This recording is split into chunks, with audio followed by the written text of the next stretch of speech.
بسم الله الرحمن الرحيم.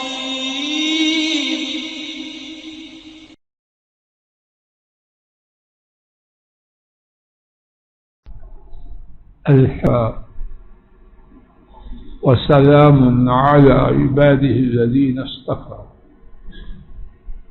أعوذ بالله السميع العليم من الشيطان الرجيم من حمده ونفخه ونفسه. رب أعوذ بك من همزات الشياطين وأعوذ بك رب أن يحضرون. سیدنا موسیٰ علیہ السلام کی رب ذوالجلال کے ساتھ گفتگو کا ذکر جاری ہے، اور یہ گفتگو کا موقع وہ مبارک موقع تھا جب انہیں تاج نبوت و رسالت عطا فرمایا گیا۔ موسیٰ علیہ السلام نے اس مبارک موقع پر رب کریم سے فرمائش کی کہ جو مشن آپ نے مجھے کرنے کا حکم دیا ہے اس میں معاونت کے لیے میرا بھائی، میرا ساتھی بنا دیجیے۔ پھر انہوں نے رب ذوالجلال کے حضور اپنی فرمائش کا ہدف، اس کا مقصد اس کو عرض کیا، اور وہی مقصد اللہ کی توفیق سے ہم گزشتہ سبق میں پڑھ رہے تھے۔ آج بھی اسی کے حوالے سے بات کچھ مزید عرض کرنے کا اللہ کی توفیق سے عاجزانہ ارادہ لے کے آیا ہوں۔ اللہ پاک خیر کہنے، سننے اور اس کو ہم سب کے لیے رحمت اور برکت کا سبب بنائے۔ فرمائش کا مقصد یہ تھا جو موسیٰ علیہ السلام نے بیان کیا، اس کا پہلا حصہ کہ ہم یعنی ہم دونوں بھائی آپ کی بہت زیادہ تسبیح بیان کریں۔ تسبیح کیا ہے، تسبیح کی شان و عظمت کیا ہے، اس کے حوالے سے کل کے سبق میں کچھ بات ہو چکی۔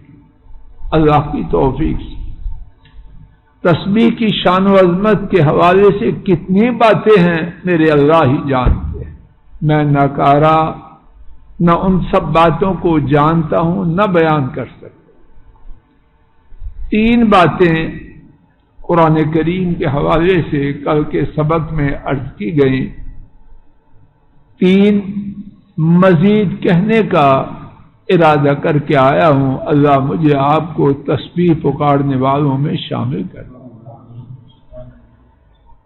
قرآن کریم میں سماعت فرمائیے، قرآن کریم میں اللہ پاک اپنے نبی کریم صلی اللہ علیہ وسلم کو جن جن باتوں کا حکم دیتے ہیں شخصاً،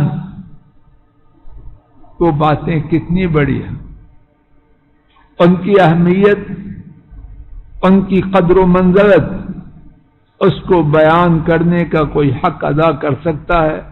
میرا عقیدہ کوئی نہیں کر سکتا۔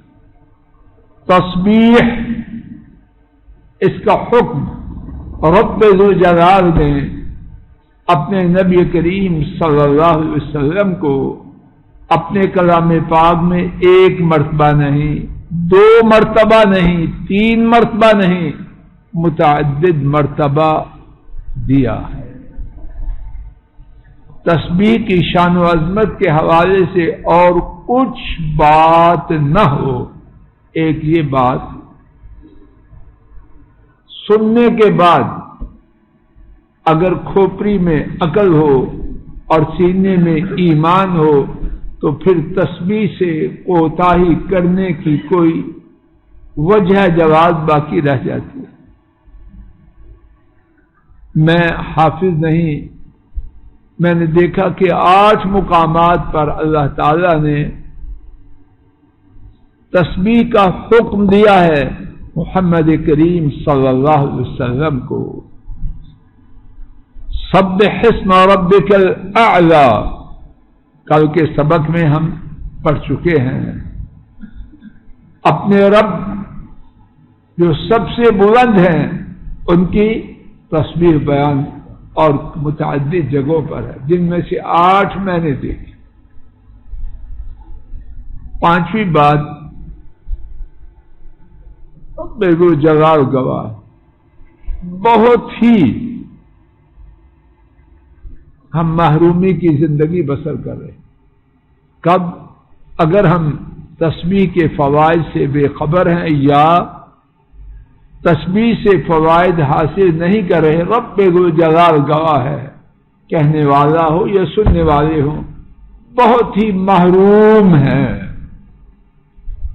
اللہ کرے میں آپ اور ہماری اولاد محروم نہ ہوں. اور یہ گفتگو کا کہنا اگر محرومی مکمل یا اس کا کچھ حصہ ہے اللہ نکال.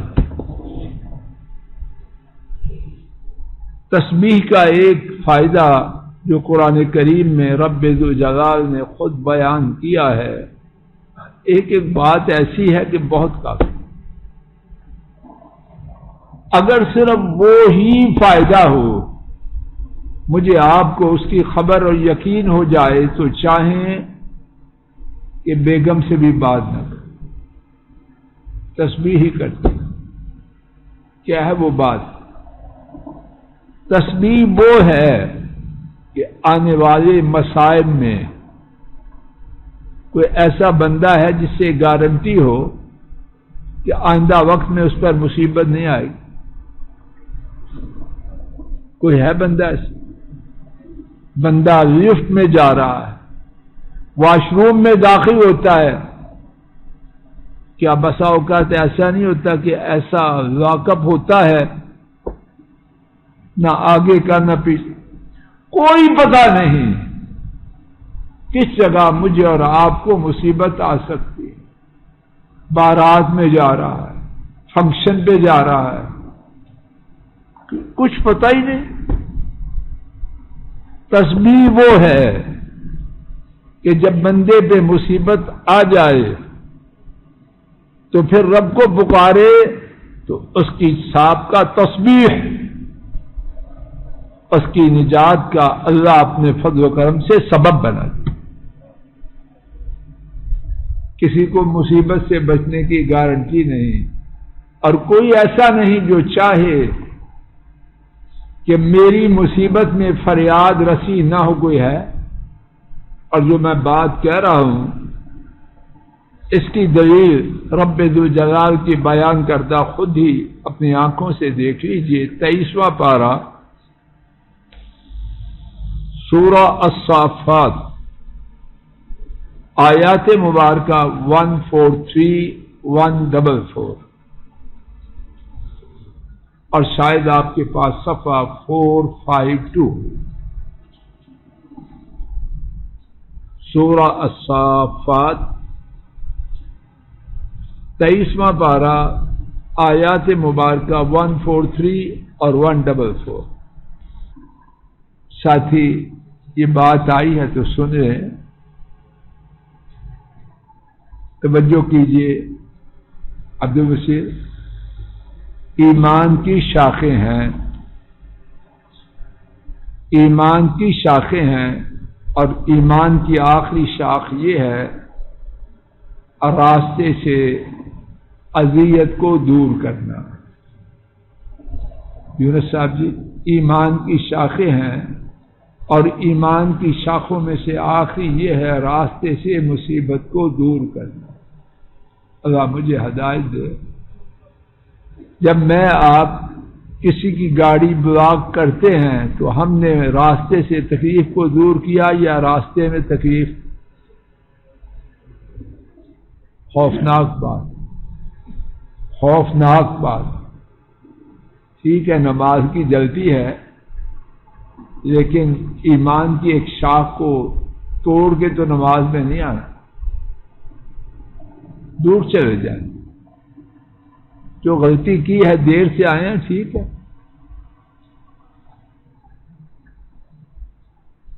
تو رب ذوالجلال کی بیان کردہ دلیل کہ مصیبت کے آنے سے پہلے کی ہوئی تسبیح مصیبت کے آنے پر اس سے نجات کے لیے جو فریاد کی جائے اس کے قبول کرنے کا سبب بنے. جگہ مل گئی ہے. فلولا انه كان من المسبحين. یونس علیہ السلام کا واقعہ ہو رہا ہے، بیان ہو رہا ہے. خلاصہ مچھلی کے پیٹ میں اللہ کے حکم سے گرفتار کیے گئے اور اللہ پاک نے فرمایا فنادا فی الظلمات. انہوں نے تاریکیوں میں پکارا. ظلمات جمع ہے تو تاریکی ایک نہیں دو نہیں دو سے زیادہ تھی. مفسرین نے لکھا رات کی تاریکی، سمندر کے پانی کی گہرائی کی تاریکی، اور نمبر 3 مچھلی کے پیٹ کی تاریکی. جس مچھلی کے پیٹ میں یونس علیہ السلام گرفتار کیے گئے وہ 2 3 4 کلو کی مچھلی تو نہ ہو. 3 اندھیرے بعد مفسرین نے بیان کیا. اب کیا ہوا؟ انہوں نے پکارا فنادا فی الظلمات اللہ الہ الا انت سبحانک انی کنت من الظالمین فاستجبنا له ونجیناہ من الغم. اللہ فرماتے ہیں انہوں نے پکارا، ہم نے ان کی پکار کو سنا، یعنی فریاد سن لی اور غم سے نجات دے دی. اب جو میں نے آیات کریمہ آپ کے سامنے پڑھی ہیں اور آپ دیکھ رہے ہیں، ان میں اللہ پاک نے ان کے اس مصیبت میں پھنسنے کے بعد دعا کی قبولیت کا جو سبب تھا، چودھری نذیر صاحب جی کیا کہتے ہیں بزنس سیکرٹ، اس کا بھید کیا تھا، کیوں قبول ہوئی؟ اگر کوئی عالم محدث مفسر بیان کرے ٹھیک بھی ہو سکتا ہے غلط بھی ہو سکتا ہے. اللہ پاک خود بیان کرتے ہیں جنہوں نے ان کو اس مصیبت میں ان کی دعا کو قبول کرتے ہوئے نجات دی. کیوں نجات دی؟ اب سنیے، اللہ کی رحمت ہے لیکن اللہ نے خود بیان کیا. اب دیکھیے، نگاہ جمائیے، ایک ایک لفظ پر غور کیجیے. فلولا انه كان من المسبحين. فلولا انه كان من المسبحين. پس اگر وہ تسبیح بیان کرنے والے نہ ہوتے پہلے سے. یا اللہ مجھے توفیق دے کے بات سمجھا سکے اور ساتھی حضرات و خواتین سمجھ سکے. فلولا انه كان من المسبحين. پس اگر وہ پہلے سے تسبیح بیان کرنے والے نہ ہوتے، بات واضح ہو رہی ہے، لَلَبِثَ فِي بَطْنِهِ إِلَى يَوْمِ يُبْعَثُونَ. یقیناً مچھلی کے پیٹ میں قیامت کے دن تک رہتے ہیں. کس چیز نے؟ اللہ کے فضل و کرم سے ان کی اس مصیبت میں کی ہوئی فریاد کو قبول کروایا. زین جی کس نے کروایا؟ کہ وہ پہلے سے اللہ مجھے اور آپ سب کو اور ہمارے کنبوں کو حاضر. بلال جی سمجھ آ رہی ہے بیٹا؟ یہ نہ کریں جو ہم کر رہے ہیں. ہم سے مراد فضل الہی، آپ تو اپنا بات خود جانتے. جب سکھ کے دن ہو دعا کرنے کے لیے دل نہیں جمتا، ہاتھ اٹھانے کو دل نہیں چاہتا. جسم ٹوٹتا ہے، اور جب سر پہ پڑے گی تو پھر اٹھنے کو دل نہیں چکا۔ اس وقت کے آنے سے پہلے آسائش کے دنوں میں، آسودگی کے دنوں میں تسبیح کو اپنی زندگی کا حصہ بنائے، تاکہ مصیبتیں تو آنی ہے، جنت تو نہیں دنیا ہے، نیک لوگوں پر بھی آنی ہے، بروں پر بھی آنی ہے۔ کورونا ویکسینیشن سے کروڑہ گنا زیادہ ضروری ہے تسبیح، اور اس کا معنی یہ نہیں کہ کورونا ویکسینیشن کی میں مخالفت کر رہا ہوں، نہ، لیکن اس سے کروڑہ گنا زیادہ۔ یہ ہر بیماری کے لیے ویکسینیشن، ہر مصیبت کے لیے ویکسینیشن ہے کہ پیشگی تسبیحات کے خزانے جمع کریں۔ چھٹا فائدہ آج کے سبق کا تیسرا اور بیان کردہ فائدوں کا چھٹا، تسبیح کرنے سے ملتا کیا؟ اللہ گواہ ہے میں اس کا حق ادا نہیں کر سکتا۔ ایک حدیث سن لیجیے، امام احمد ام ہانے رضی اللہ تعالی عنہا نبی کریم صلی اللہ علیہ وسلم کے محترم چچا ابو طالب کی صاحبزادی، مسلمان تھی۔ نبی کریم صلی اللہ علیہ وسلم سے عرض کرتی ہیں انی قد کبرت، یقیناً بوڑھی ہو چکی، اور ضعفت، یا کمزور ہو چکی ہوں، یا جس طرح انہوں نے کہا، راوی کو شک ہے کہ یہ لفظ بولا یا وہ بولا، اور ان کی امانت ہے تو انہوں نے شک کو چھپایا، لیکن خلاصہ کہ ہمت نہیں رہی تو کیا چاہتی ہوں، فمرنی بعمل اعملہ وانا جالسہ، مجھے کوئی ایسا کام بتلا دیجیے کہ بیٹھے بیٹھے کر، ہماری زبان میں چل پھر نہیں سکتی، محنت والا کام نہیں کر سکتی، ایسا کام بتلائیے بیٹھے بیٹھے کرو، قربان جائیں اس امہ پر۔ اللہ نے عقل بھی کتنی دی۔ حضرت صلی اللہ علیہ وسلم نے 4 باتیں بتلائی، ان 4 میں سے ایک تسبیح کے بارے میں، وہ سن لیجیے، اور اسی پر ہمارا آج کا سبق اللہ کی توفیق سے ختم ہو رہا۔ سبح اللہ 100 تسبیح، 100 دفعہ اللہ کی تسبیح کرو، سب کو سبحان اللہ۔ میری التماس ہے عبد البصیر سب سے، اور عبد البصیر سے خصوصاً 100 دفعہ سبحان اللہ کہہ کے کل درس میں بتلانا کتنے سال لگے، اس کا پیریڈ کل نوٹ کر کے آگے بتا، غائب ہی نہ ہو جانا، کوئٹہ کے پہاڑوں میں چلے جاؤ ڈھونڈنے کے لیے۔ 100 دفعہ سبحان اللہ کرو تو کیا ہوگا؟ فَإِنَّهَا تَعْدِلُ لَكَ 100 رَكَبَةً تُعْتِقِينَهَا من ولد اسماعیل علیہ السلام۔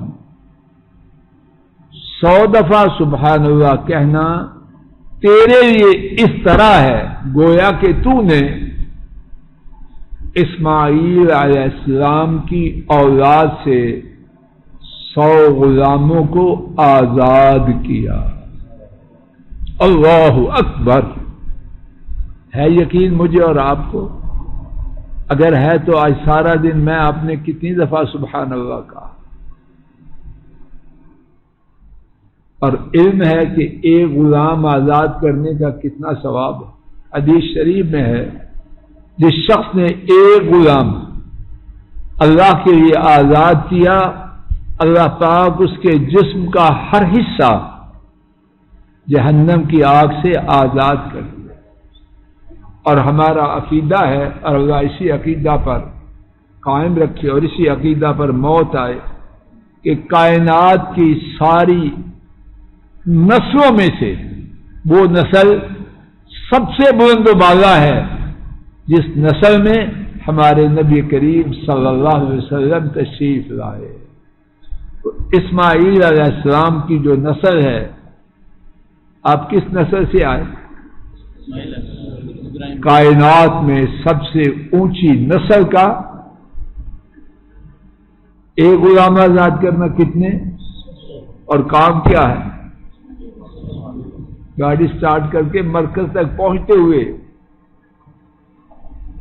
100 سے اوپر ہو جائے۔ اللہ مجھے آپ کو تسبیح کی شان و عظمت جاننے، پہچاننے اور اس کو زندگی کا حصہ بنانے کی توفیق عطا فرمائے۔ اللہ ہماری مجلس کو مبارک بنائے، کہنے سننے کی غلطی کو معاف فرمائے، ہمارے گھروں میں تسبیح کو جاری فرمائے، تسبیح کو جاری فرمائے، تسبیح کو جاری فرمائے، تسبیح کو جاری فرمائے۔ یہ گندے مندے جو سودے آ چکے ہیں، اللہ ان کا نام و نشان مٹائے، اور امت میں جو انہیں عام کرنا چاہتے ہیں اللہ ان کو بھی لے جائے۔